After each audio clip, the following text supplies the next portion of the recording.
কাজে সাধনা সাধনা যাই কিছু বলেন, তারগীব বলেন, সাধনা বলেন, মুফাক্কিরা বলেন, তাফাক্কুর বলেন, তাদাব্বুর বলেন, এগুলো শিখতে গেলে নবী জীবনের আদর্শ, নবী জীবনের জীবনী আলাপ আলোচনা ছাড়া কোনো উপায় নাই। যেরকম ঠিক কিনা? আল্লাহ নবী হাদিস শরীফের মধ্যে ইরশাদ করেন, ইন্নাল ইলমাল বাতিনা সিররুন ফি কলবি ইবাদি লা ইয়াখফু আলাইহি আহাদুন গায়রি আশ-শরিয়াতু শাজারাতুন ওয়াত তরিকাতু আযাউন ওয়াল হাকীকাতু।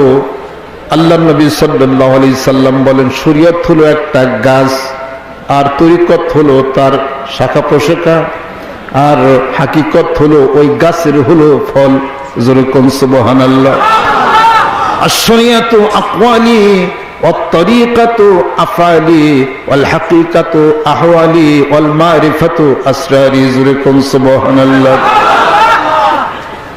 আল্লাহ নবী বলতেছেন, শরীয়ত হলো আমার কথা, কাউলিহি ওয়া ফিলিহি ওয়া তাকরিরিহি, ওয়াত তরিকাতু আফআলি, তরিকত হলো আমি নবীজির জীবন ব্যবস্থা, আমার কথা, আমার হাসি, আমার কান্না, আমার লেনদেন, আমার পোশাক পরিচ্ছদ, এগুলো হলো তরিকত। জোরে কোন সুবহানাল্লাহ। ওয়াল হাকীকাতু আহওয়ালি, আর হাকীকত হলো আমি নবীজি আমার জীবনের অবস্থা। জোরে কোন সুবহানাল্লাহ। আল্লাহ নবীজির জীবনের অবস্থাগুলিকে আল্লাহ নবী সাল্লাল্লাহু আলাইহি সাল্লাম বলেন, লাস্তু কাহাইয়াতিকুম ইন্নী আবিতু ইনদা রাব্বি ইউতঈমুনি রাব্বি ওয়া ইয়াসকিনি। আমি তো তোমাদের মতো মানুষ নই, তোমাদের মতো আমি নই। আমি অতি গোপনে আমার পরওয়ারদিগারের সঙ্গে আমার একটা সম্পর্ক প্রতিষ্ঠিত হয়। ইউতঈমুনি রাব্বি ওয়া ইয়াসকিনি, আমার পরওয়ারদিগার আমাকে খাওয়ান পান করান। যেরকম সুবহানাল্লাহ। সওমে বিশাল সম্পর্কে আল্লাহ নবী সাল্লাল্লাহু আলাইহি সাল্লাম বলেন, আল্লাহর নবীজির জীবনের আল্লামা জালালউদ্দিন সুয়ুতী রাহমাতুল্লাহি আলাইহি খাসায়েসে কুবরার মধ্যে প্রায় ১৫০০ মুজিজা তিনি একত্রিত করেছেন। এই নবী জীবনের এই অবস্থাগুলি দেখে দেখে ঈমান তাজা করতে হবে। জোরে কোন সুবহানাল্লাহ। ওয়াল মারিফাতু আসরারি, আল্লাহর নবী বলতেছেন, মারিফাত হলো আমার সাথে, আমার পরওয়ারদিগারের সাথে আমার গোপন সম্পর্ক হয় একমাত্র আমি আল্লাহর জন্যই খাস। আমার সঙ্গে একটা পরিচিতি হয়, একটা হিসাবপত্র আছে, আমার জন্যই খাস। ওয়াল মারিফাতু আসরারি, আমি নবীজির আমার জীবনের গোপন ভেদগুলি হলো মারিফত। যেরকম সুবহানাল্লাহ।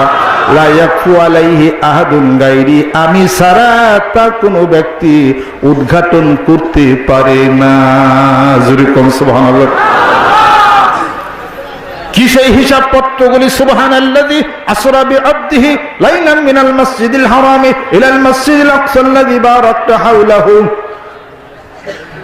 বাইতুল্লাহ শরীফ থেকে আল্লাহ পাক বাইতুল মুকাদ্দাস পর্যন্ত রাতের কোনাকাংশে আল্লাহর নবী বন্ধুকে তিনি নৈশ ভ্রমণ করায় নিয়ে গেলেন। ওইখান থেকে প্রথম আসমান, দ্বিতীয়, তৃতীয়, চতুর্থ, পঞ্চম, ষষ্ঠ, সপ্তম আকাশ, শেষ সীমানা পারি হয়ে সিদরাতুল মুনতাহা পারি হয়ে ৭০,০০০ নূরের পর্দা ভেদ করিয়া আল্লাহর নবী আরশে আজিমে উঠে কাব কাউসাইন আও আদনা, একটা ধনুকের দুই মাথায় একত্রিত করলে যতটুকু দূরত্ব হয়, আল্লাহর নবী আল্লাহর সঙ্গে এতটুকু মুকাররাব হয়েছিলেন, কাছে গেছিলেন। জোরে কোন সুবহানাল্লাহ।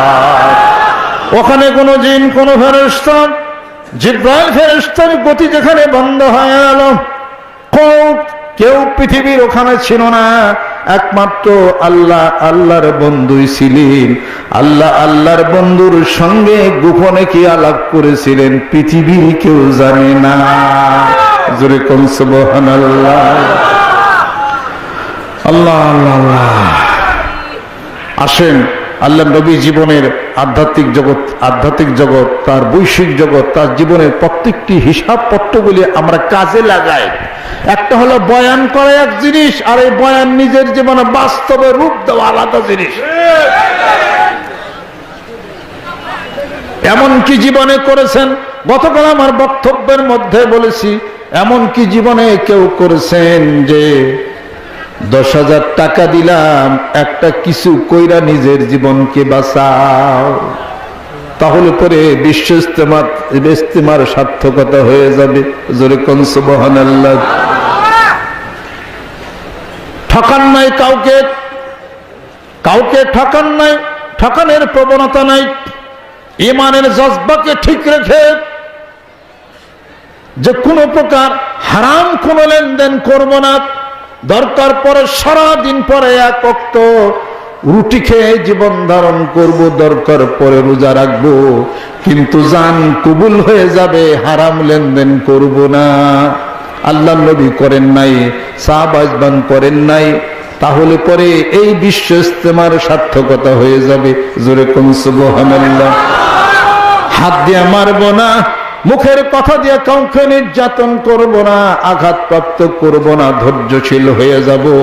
এই বিশ্ব ইজতেমার সার্থকতা তখন হয়ে যাবে। জোরে কোন সুবহানাল্লাহ। বড়দেরকে সম্মান, ছোটদেরকে আদর স্নেহ করব, বিশ্ব ইজতেমার সার্থকতা হয়ে যাবে।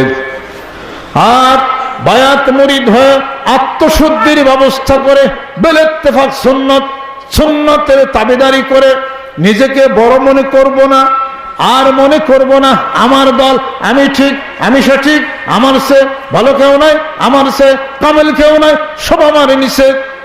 এগুলো যদি মনে করি, মনের মধ্যে শয়তানি ওয়াসওয়াসা এসে যাবে বন্ধুরা, তাহলে এই বিশ্ব ইজতেমার সার্থকতা কিছু হতে পারে না।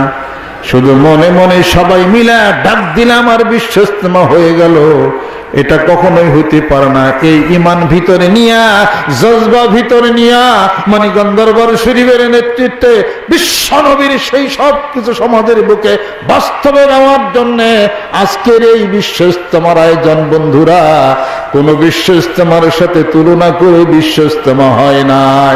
বুঝতে হবে। রাজি আছে? হাত নামান। আপনাদের খেদমত আমার আরজ।